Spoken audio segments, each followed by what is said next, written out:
ogenda kuwulira abantu bagenda okunooba abantu bajjayo ebifaananyi bya sound check ne babiteekayo mu byesu ng'oli alagira ddala ekibangirizi babikola ne Wahamu nga bamulabira ddala ng'omuntu waliwo ne Wahamu waliwo omuvubuka wamuyita Sami webweru Sami Mighty Family yagenda n'alambula ekisaawe Wahamu n'akwata ka voice over n'akassaako ku lunaku lwa show nti eno miranga myereere ng'amazima ekisaawe tewali muntu n'ompozi wali eri abambadde ovula bali mu kukola olwaleero waliwo omusi ogutambula ekyova olaba nava ku bantu nti gundi bakuvumye nze bwe nkola vidiyo ne munvuma bwe sirabamu Hamu mubanvumye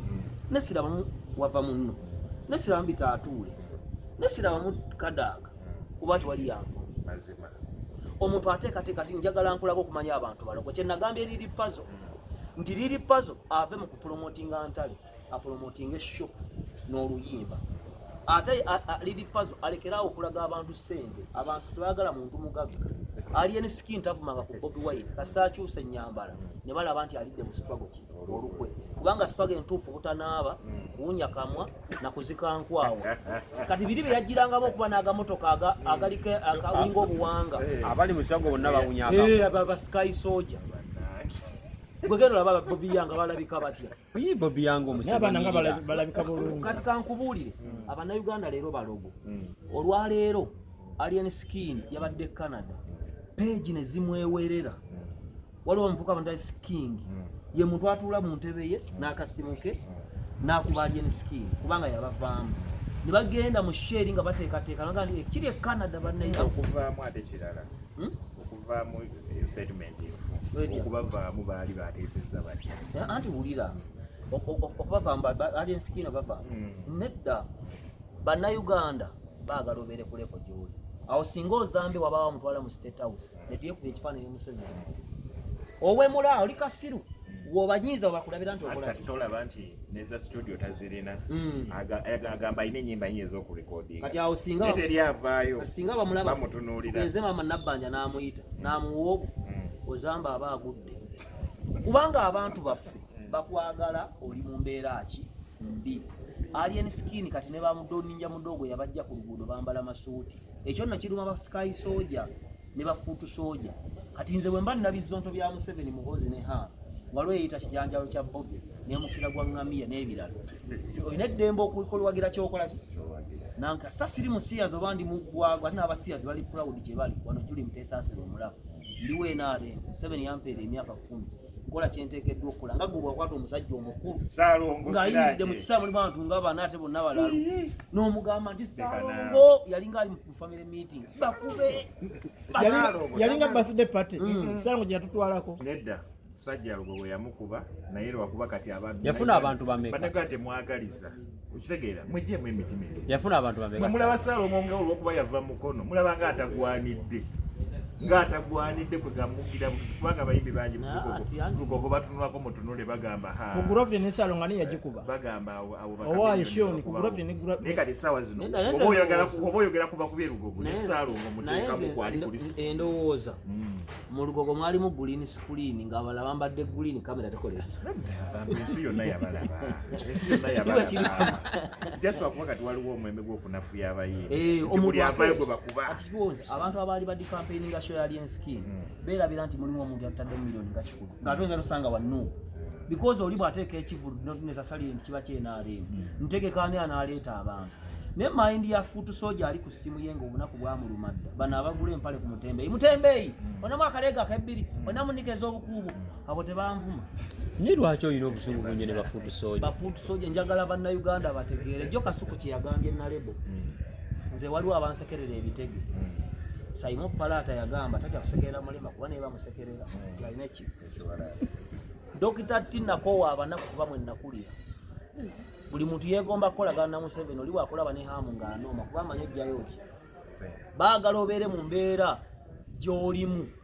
waliwo omwana yali bano bakwata amasimu wewuliwuli abo Babi yali wano kati yafuna omulimu ku BTM nalaba abaana bamuvuma ayike mukulembezi bane bali mu kuvuma omwana naye yafuna akalimu Sky Soldier yabagambye nti nze bansasula ngende ewampuuga nange nzijjo kyendiisa abaana abo be bannayuganda kati baagala nange negatte mbisitole by'okubanja kabaka nze nali ndabyeko sangala toli muganda nze ndi Muganda nnyoko yanzaala Mbaganda oli muki nze ni Munyankole nze Besigye Natasha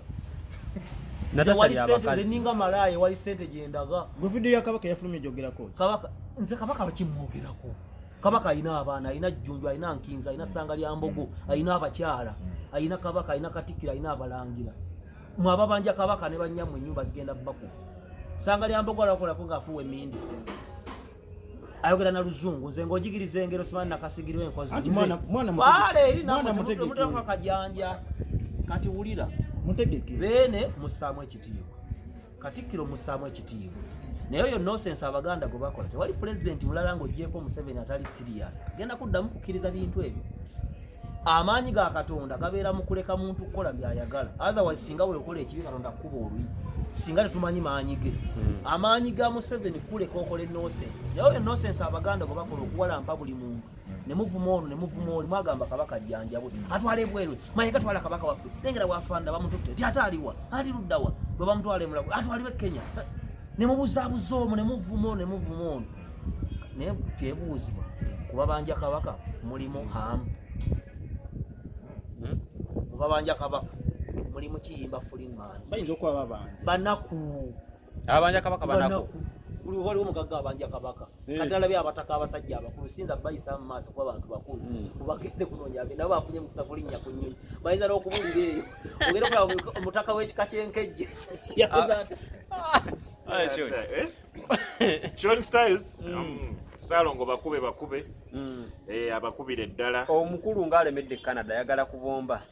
ateri mukulu alimedde Canada omukulu ali mirimu ali ku tour Canada Canadian tour yagenze kuyimba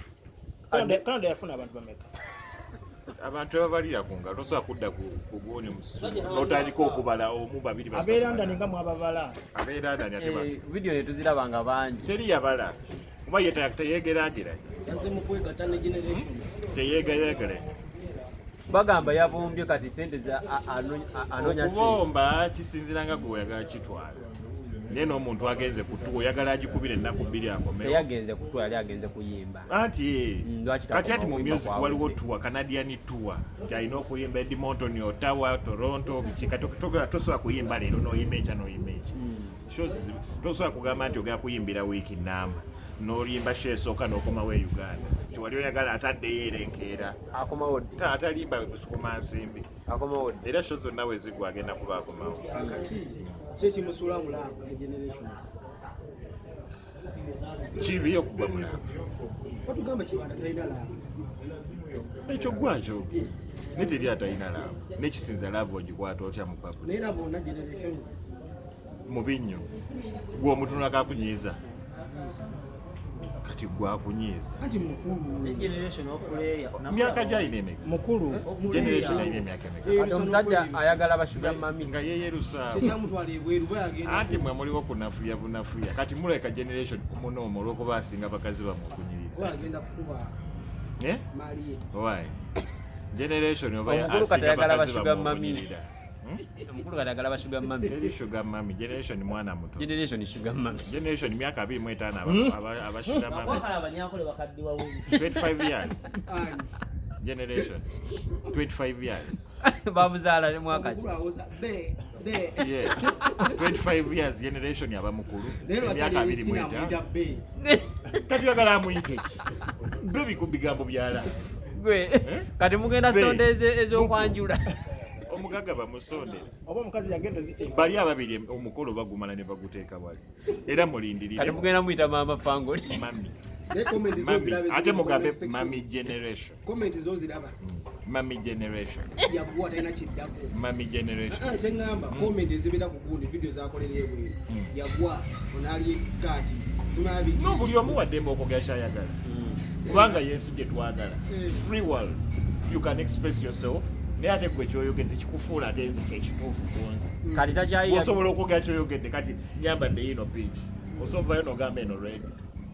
kati takyayiya music aliya mukwano muli enyimba naye enyimba muziwulya kati akana akayimba akapya kayimba guno omwaka omusajja yakubye voko twakoma ku guno omwaka nawulidde ebigambo byatandiseemu kiyinza okuba nga andi disiki ya radio yagirina akayimba kano ke yayimbye tolumya anti yagamba yabba akatabo kale andi disiki ya radio ye yagamba nno yagibba tolumyanga woolumya abalala eggono okola ki kati awo yayimbisiza amaloboozi this time around ng'olaba kiwe zambuka wezikirira and we are really proud okay? Yesu amala Allah yagana Omanyi? yes Alien Skin is multi-talented nti akulaga nti ayimba buli kika kya music buli kika kya music let it be gospel kati Alien Skin esaawa zino newomuyita wa pasita bugembo newomuyita wa pasita bugembo oba bujinga alina ekyokuyimba Alien Skin alina ekirago studio eri munju ate microphone tezivaako ne bw'aba atambula n'asamba eseffuliya ng'akoze ani oli ati dafiti ng'akakwataako ne bw'aba ayitawo n'ako Alien Skin ali mu budde bwe tegera Alien Skin ali mu time ye tebakulimba ndi waliwo olimba lwagenda ofulumya kati nga lubi okyegera teruliyo ate ebbiri ezisembye zibadde mu style ki ebbiri ezisembyeyo ogabye ayimba biki naye nga wazitegeera wazinga waziwuliddewa nziwulira ku gwe kati gwabadde azinga ate ani azimbuuziza togezanga omanyi bano balina ekintu kye bakola ayinza oga nti owaayo omukulu ennaku zino ennyimba zafulumya nga tezibuuka kikomera n'omubuuza naawe osoma mu kikomera ki okitege kati be bano bye bambuuza tewali ozitukaka esayo y'ennyimba tekwesonyiwe kati oli gospel Yesu amala sa gospel song era lugenda basumbuwa yesu n'akomayinza okuba ku bembo wakati oluyimba lwa gospel luliko Yesu amala tolumanyi nawe nadduyimba luyimba butulye nze siri muyimba lwogere amazima gali bwe gati olwakajanja k'abannayuganda naye oli Alien Skin ayinza okuba yali ayimba bubi naye abantu baagala omuhaipinga nga bamanyi wannuuku kati bw'abavaako ne batandika okwagala omumukuba abaana abo balina omuze kati abo big eye babakola ensobi bagamba kiri ekiyimba kyo kyali kibi mbadde nsanga n'ennyimba z'Alien gwe zikunyumira zafulumya kati naye oli tezannyumiranga ne mwagala omuntu tokyawanga mugago yavuga benzi okyawa omugaga omanyi bano bafuutu soja ne bano bannamayo bafuka bafuutu soja kakati bigabakubanga obucupa nga balaga nti ennyimba ze tezinyuma nyomayizi ennyimba ezinyumira bafuutu soja ngeza bigayo esaawa zino sinti tezinyuma kati ozambe zinyuma nejasi temwagala kati Alien zinyuma Alien Skin bw'asalako listen to the lyrics lyrics zokka ojja kutegeera ki kye bategeeza artist yani mbagamba wasaze ediro wazze wa Salongo Siraji ani Alien wamusuddewo bw'otyo ene zifenna etumala ennyimba Alien zonna aziyimba bagamba wazze wa Salongo Siraji kyovola ffenna tugiryako makulu bagamba wasaze ediro wazze wa Salongo teri Siraji kusala ddiiro ate wafuse na bwe muyimba tukwata ku kitone n'olaba talenti n'ogikwata kikiriza nti ate osaze wafuse na muyimba okufuuka omuyimbire Salongo Siraji okufuuka ow'ettutumu tekina kye kikendeeza ku Alien Skin wadde omuwongerako ng'okufuuka omuyimbire kigenda kugobya mu geeti ya Fangoni okufuuka omuyimbi Fangoni era waliyo abayimbi bayitirivu abamu bagraduate nze tubatadde n'abalala ate era bakyaki yes abayimbi bangi